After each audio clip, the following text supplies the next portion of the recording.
Ang susunod na programa ay rated PG. Ito ay nangangailangan ng patnubay at gabay ng magulang para sa mga batang manunood. Malalagay sa panganib ang buhay ni Margaret matapos niyang malaman na hindi pala si Tata at totoong nagnakaw ng relo ni Vincent kundi si Sharon at si Venice.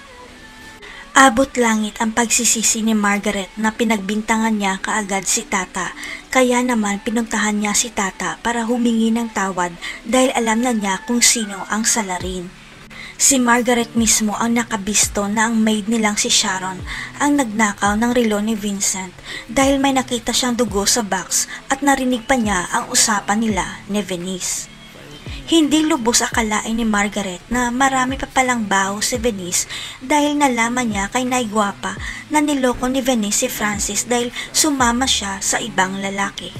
Nanginginig sa galit si Margaret kaya kinumpronta niya si Venice sa panloloko nito sa anak niya.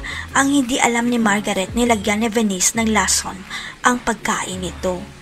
Mag-aagaw buhay si Margaret sa ospital at ang batchoy na tinitinda ni Tata at Naigwapa ang mapagbibintangan na may lason kaya magagalit silang lahat kay Tata.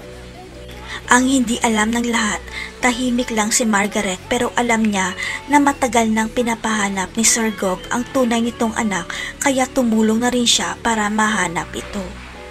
Kaya sa pagising ni Margaret sa ospital, nang makita niya si Sir Gov, hindi na siya nagdalawang isip pa na isiwalat na si Tata pala ang matagal mo nang hinahanap na anak. Nagsumbong kaya si Francis kay Margaret kaya nalaman niya ang sikreto ni Sir Gov. Tutuluyan kaya ng mga hermoso si Margaret bago nito ilantad ang baho ni Venice. Abangan.